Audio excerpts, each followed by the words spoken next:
भक्तों, ओम नमः शिवाय, श्री शिवाय नमस्तुभ्यं, जय श्री महाकाल। जी हाँ भक्तों, क्या आपके भी घर में कोई ऐसा व्यक्ति है जिसका विवाह नहीं हो पा रहा?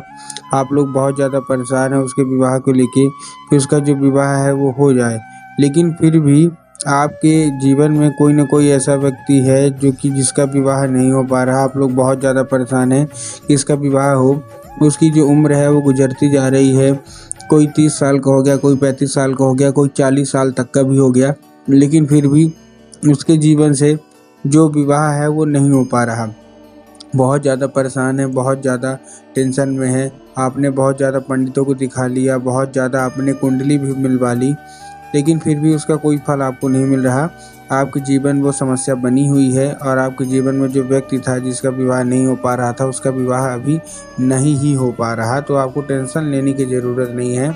आज का ये वीडियो और आज का ये उपाय मात्र और मात्र आपके लिए ही है। तो बस उपाय पूरा ध्यान से सुनिएगा, अच्छे से करिएगा। अगर आपने आज का ये उपाय ध्यान से सुन के अच्छे से कर लिया तो अवश्य रूप से आपकी मनोकामना इच्छा सारी की सारी पूरी होनी ही होनी है। ठीक ना? तो ध्यान से उपाय सुनिएगा। लेकिन मैं आपको बता दूं, बहुत सारे लोगों को फल मिला है, उनका प्रैक्टिकल भी है, वही मैं आपको बताना चाहूँगा पहले, उसके ऊपर बाद उपाय।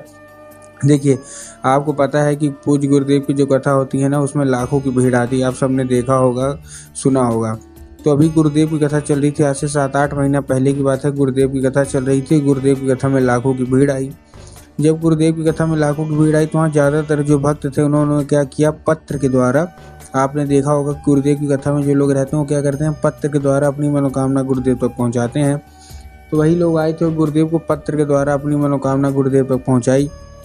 जब गुरुदेव के पास पत्र पहुंचा और गुरुदेव ने पत्र पढ़ा तो वहाँ उन्होंने देखा कि ज़्यादातर लोग जो हैं, जो माता पिता हैं, जो लड़के बच्चे, वही था कि गुरुदेव हमारे जो हमारा लड़का है या गुरुदेव हमारा जो लड़की है, इसका विवाह नहीं हो पा रहा, इसकी जो उम्र है गुजरती जा रही है, कृपया करके कोई उपाय बता दें। हम लोग बहुत ज़्यादा परेशान हैं इसके विवाह को लेके। सब कुछ ठीक चल रहा होता है, सब कुछ अच्छा चल रहा होता है, लेकिन अंत में आके कुछ ना कुछ ऐसा होता है जिसके कारण इसका जो विवाह है ना वो होने का नाम नहीं ले रहा। हम लोग बहुत ज़्यादा परेशान हैं, कृपया करके कोई उपाय बता दें। जब गुरुदेव ने ये देखा तब गुरुदेव ने 2 से 3 उपाय बताए और कहा केवल और केवल ये उपाय कर लेना, अवश्य रूप से मनोकामना पूरी होनी ही होनी है।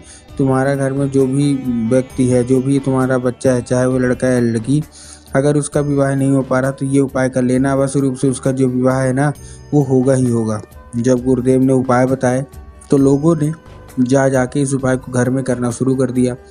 अब जैसे ही लोगों ने जा के इस उपाय को घर में करना शुरू कर दिया, वही लोग गुरुदेव की कथा में वापस आए मात्र 1 से 1.5 महीने के बाद।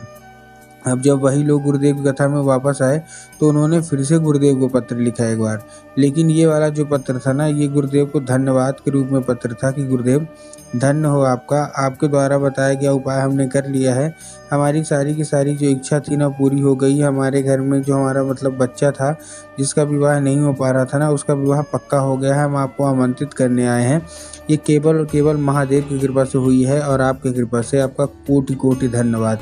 तो देखिए, अगर आपको भी, जो लोग भी मेरी अभी आवाज़ सुन रहे हैं, अगर आपको भी जानना कि आखिर ऐसा कौन सा उपाय है जिसको करने मात्र से लोगों की सारी इच्छा मनोकामना पूरी होती है और मात्र 1 से 1.5 महीने के अंदर रिश्ता पक्का हो जाता है, तो चलिए हम बताते हैं आपको आज की इस वीडियो के माध्यम से कि आपको करना क्या है। तो बस उपाय पूरा ध्यान से सुनिएगा, अच्छे से करिएगा। लेकिन उससे पहले चैनल पर अगर पहली बार आए हैं और आवाज़ मेरी पहली बार सुन रहे हैं तो वीडियो कर दें लाइक और चैनल को भी कर लें सब्सक्राइब, ताकि पूजनीय पंडित प्रदीप जी मिश्रा के रोज नए नए उपाय जो कि मैं उनकी कथा से सुनता हूँ, श्रवण करता हूँ, सबसे पहले मैं आपको प्राप्त करा सकूँ। ठीक, तो देखिए, जो हमारा सबसे पहला उपाय है वो 3 काली मिर्च और 1 धतूरे का उपाय है। इस उपाय में आपको करना क्या है पूरा बताता हूँ। 3 काली मिर्च लेना और 1 धतूरा। अब देखिए, काली मिर्च और काली तिल में बहुत सारे लोग कंफ्यूज होते हैं कि हमको काली मिर्च लेना है कि काली तिल। तब गुरुदेव ने साफ साफ बताया कि आपको क्या लेना है, आपको लेना है काली मिर्च और 1 धतूरा। ठीक, ले लिया। उसके साथ साथ आपको और क्या चाहिए, उसके साथ साथ आपको धतूरा लेने के साथ पहुंच जाइए कहाँ, सीधा सीधा शिव मंदिर। अब जैसे ही आप शिव मंदिर पहुंच रहे हैं, शिव मंदिर पहुंचने के बाद आपको दक्षिण दिशा में खड़े होना है और उत्तर की ओर अपना चेहरा कर लेना है। अब देखिए, दक्षिण और उत्तर में बहुत सारे लोग कंफ्यूज होते हैं कि दक्षिण क्या है, उत्तर क्या है, हमको थोड़ा साफ साफ बताओ। तब गुरुदेव ने साफ साफ बताया कि आप जिस भी शिव मंदिर जा रहे हो, उस शिव मंदिर के जिधर साइड जलाधारी होगा, आपको अपना चेहरा उधर साइड करके खड़े हो जाना है। ठीक, खड़े हो गए। खड़े होने के बाद आपको करना क्या है, जैसे आप खड़े हो गए, खड़े होने के बाद आपको एक नाम लेके, कौन सा, महादेव का सुंदर सा नाम है श्रम्भेश्वर महादेव।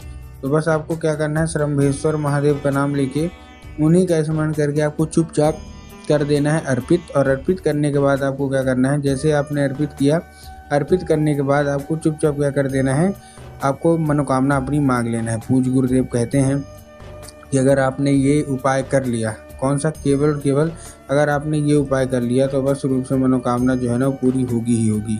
ये था पहला उपाय। जो हमारा दूसरा उपाय हो 11 लाल फूल का उपाय है। 11 लाल फूल से देखिए आपको करना कैसे है। इस उपाय में आपको क्या करना है, आपको 11 लाल फूल लेने हैं। 11 लाल फूल कोई से भी हो सकते हैं, गुलाब के हो सकते हैं, गुड़हल के लिए हो सकते हैं, कोई से भी हो सकते हैं, ठीक। बस एक दो चीज़ का आपको ध्यान रखना है। क्या ध्यान रखना है कि जो फूल हैं वो कहीं से भी कटे फटे नहीं होने चाहिए, कहीं से भी खंडित नहीं होने चाहिए, कहीं से भी खराब बिल्कुल भी नहीं होने चाहिए। बहुत सारे लोग फूल लेने में यही गलतियाँ करते हैं, पहली चीज़। दूसरी चीज़, जो फूल ले रहे हैं आप, फूल लेने में आपको एक किस्म का फूल लेना है। मतलब अगर आप गुलाब को ले रहे हैं तो केवल गुलाब को लीजिए, अगर आप गुड़हल के ले रहे हैं तो केवल आप गुड़हल के लीजिए। ये नहीं करना कि 2 फूल गुलाब के लेना है, 3 फूल गुड़हल के, ऐसा बिल्कुल भी मत करिएगा, ठीक। ले लिया आपने फूल। फूल लेने के बाद आपको करना क्या है, पहुंच जाना है सीधा शिव मंदिर। अब आप जैसे ही शिव मंदिर पहुंचेंगे, शिव मंदिर पहुंचने के बाद आपको करना क्या है, आपके दिमाग में आया होगा कि जाएंगे बाबा भोलेनाथ के ऊपर अर्पित कर देंगे, जो कि गलत है। आपको बाबा भोलेनाथ के ऊपर अर्पित नहीं करना। आपको कहाँ अर्पित करना है, आपको अर्पित करना है माता सुख सुंदरी के ऊपर। अब देखिए, जिसको पता है कि माता सुख सुंदरी की जगह कहाँ है उनका तो ठीक, लेकिन बहुत सारे ऐसे लोग हैं जिनको यही नहीं पता कि माता सुख सुंदरी की जगह कहाँ है। तब गुरुदेव ने बताया है कि जो जलाधारी है, जलाधारी के दाएं मतलब राइट साइड में माता सुख सुंदरी की जगह है। तो बस आपको क्या करना है, चुपचाप वहीं अर्पित कर देना है बस। पूज्य गुरुदेव कहते हैं कि अगर आपने ये उपाय किया ना तो अवश्य रूप से माता सुख सुंदरी प्रसन्न होंगी ही होंगी। ये था हमारा दूसरा उपाय। अब हम चलते हैं जल्दी से अपने तीसरे और आखिरी उपाय की ओर। इस उपाय में आपको एक लोटा लेना है खाली। ये बहुत बड़ा उपाय है, थोड़ा दान पुण्य का उपाय है। जिसका भी विवाह नहीं हो रहा है उसी को ये करना है। आपको एक लोटा लेना है खाली, जिसमें 21 चने की दाल, और आपको क्या करना है, एक सिक्का और एक सुपारी। सिक्का कोई सा भी हो सकता है, 1 रुपये, 2 रुपये, 5 रुपये, 10 रुपये, जो भी आपको मिले ले लीजिए। तो आपको देखिए फिर से बता रहा हूँ करना क्या है। एक तांबे का लोटा जो कि खाली होगा, उसमें 21 चने की दाल डाल देनी है, पीली वाली, ठीक।